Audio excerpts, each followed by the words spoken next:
I didn't know Africa was such a beautiful country. They got cars, they got water, they got Wi-Fi.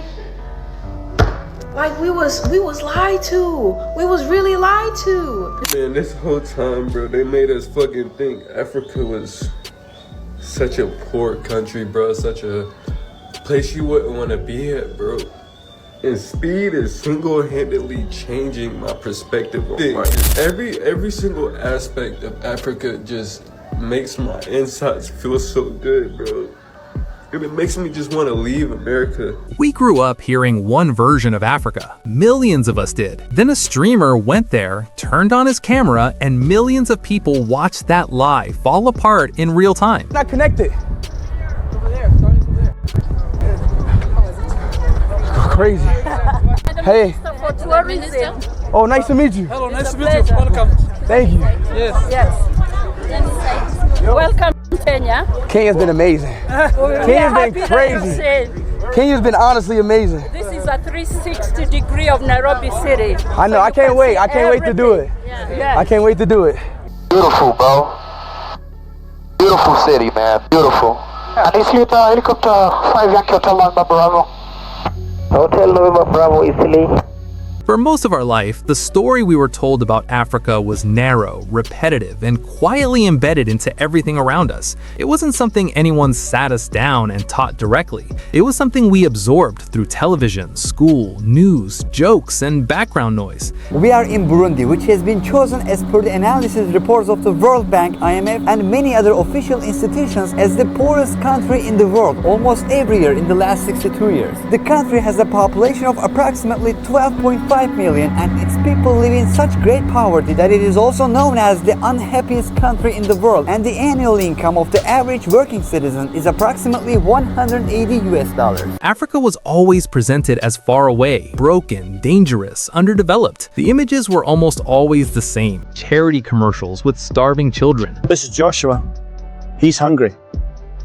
Today, he's not eaten any food. Literally nothing. He's not just hungry, he's starving. In all reality, Joshua will die of hunger-related disease, maybe not today, but not that too long in the future. He'll join the other 11,000 children who die daily of hunger-related diseases. Documentaries that focused only on suffering, textbooks that barely went past ancient history. Somewhere along the way, that incomplete picture became the default, and I didn't even realize how limited my understanding was until millions of us watched that illusion collapse in real time through the screen of a chaotic livestream. IShowSpeed didn't set out to change anyone's worldview. He didn't travel to Africa with a mission statement. He didn't show up with a documentary crew, a script, or some polished narrative about culture. He did what he always does. He turned on the camera, went live, and let the world unfold in front of him. That's it.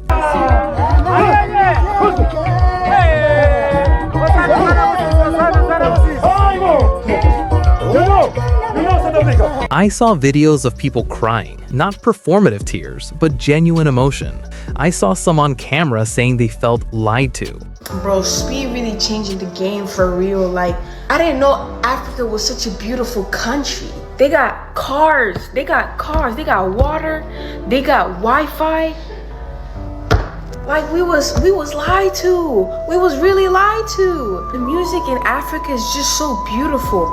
I used to think the only song in Africa was Waka Waka by Shakira. And to find out, they got Davido. The US government really brainwashed us, bro. We need to go back to our brothers and sisters. Like, I really thought everybody in Africa speaks like this. And the best part of all, hear me out. Hear me out. You're not gonna believe this. They got more than one country. No, I'm not kidding. They got more. I thought it was just Africa. I really thought it was just Africa. I'm like, don't cancel me for this, but I low-key thought they live in huts. Like, you know, that's just what he teaches us. Like, I saw people admit they had grown up believing Africa was nothing but huts, dirt roads, and poverty. Many youth are learning for the first time that the continent is more than baboons and mud huts. American education is so fucked, bro. These niggas will teach you that this guy built the pyramids. King Channing Tatum. And the rest of Africa is just savages and loincloths. And then they develop false sciences, see eugenics, to create biological proof of inferiority. It hurts my heart. But it's a necessary part of the thievery of our gold and our diamonds, to convince the world that we are inferior. Speed actually tried to purchase a diamond in Botswana, to which they replied that they're only allowed to sell their own diamonds to De Beers, the British mega corporation founded by Cecil Rhodes, who literally stole the land and the mines through murder and slavery, and still to this day has scholarships named after him, Rhodes Scholarships. Heard of that? It's some George Washington shit. George Washington type beat. Botswana is the top diamond producer in the world and is one of the poorest countries on earth. So Speed, like any reasonable person learning about colonial theft for the first time, it's like, that's weird. Like, I can't buy a diamond from the people that mine the diamonds? All right. But I love it though, because these kids, man, they're gonna see the truth. Just like they saw Gaza through TikTok, now to seeing Africa in all its glory through Speed Stream. Similarly to the ICE killing of Renee Good, you can't lie about what we've seen on camera. And to Black Americans, Africans love you. They will welcome you home. This division between us, manufactured by the powers that be. They lied to us. Because when we unite, African Americans, the most culturally influential group on the planet, with Africans, the fastest growing population, and the most resources on earth, that's the only way we get free. Because all our heroes knew this shit. Malcolm X said you can't care about Mississippi without caring about what's going on in the Congo. 60 years ago, man. Don't be brainwashed into thinking we ain't one people. I saw people openly say they were shocked to see tall buildings, functioning cities, nightlife, fashion, internet, infrastructure, and clean streets. I saw people admitting that watching Speed walk freely through African cities forced them to rethink everything they had been taught over and over again. I'm not gonna lie, bro. Seeing the IShowSpeed Africa tour, that shit is making me want to go to Africa, bro. When Speed was in Europe, they was calling him monkey. They was throwing him bananas and shit. They was saying all type of racist shit when he was in the Europe tour. He pop up in Africa and then people showing him love like he's family already, bruh. The propaganda is failing. It is crumbling before our very eyes. And then they want to call Africa uncivilized. Bitch, I'm seeing the complete opposite. The same phrase appeared in comments, reaction videos, and livestream chats. I didn't know. That phrase says more than people realize. It exposes how deep the misinformation went. Because the truth is, nobody explicitly told most of us Africa is a jungle. But we were shown a very specific version of Africa again and again. The version that emphasized struggle but rarely showed joy. The version that highlighted poverty but ignored progress. The version that portrayed the continent as frozen in time. And when you grow up surrounded by that imagery without ever being shown the full picture, it shapes your perception even if you don't consciously realize it. Looking back, it's obvious how selective the storytelling was. In American media, Africa is usually shown through crisis. When there's famine, war, disease, or tragedy, cameras show up. When there's innovation, culture, normal life, development, and everyday success, silence. School systems rarely prioritize teaching modern African history or contemporary African society. Pop culture almost never centers African cities as modern spaces. So when millions of Americans watch Speed walking through bustling streets, surrounded by massive crowds, embraced with love, and existing in an environment that looked nothing like the stereotypes we grew up with, it felt like a shock to the system. But as the shock spread, so did the criticism. Not everyone was sympathetic to the "I didn't know" narrative. And honestly, I understand why. Some creators featured in the document didn't hold back. They pointed out that millennials and Gen Z grew up with internet access. We grew up with Google, YouTube, social media, and unlimited information. They argued that while media and education systems absolutely played a role in shaping perception, there was also personal responsibility involved.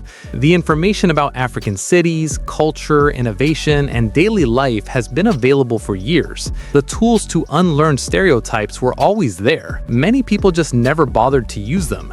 I've slowly been seeing the reactions of Americans, Black Americans, saying how beautiful the country looks and whatever, and some people are crying, talking about, oh, I didn't know that the country looked like this. I didn't know that certain places in Africa looked like this. Like, I thought it was just mud huts and grass and stuff. Here's the thing, guys. The internet has been in existence for decades now.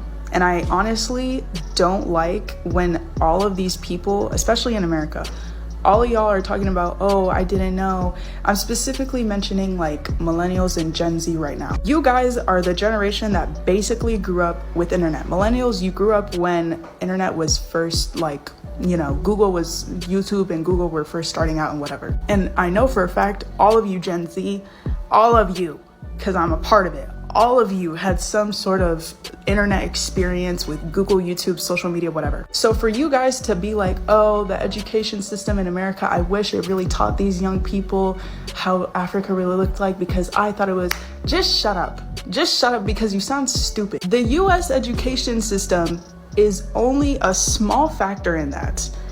You already have the internet and free will.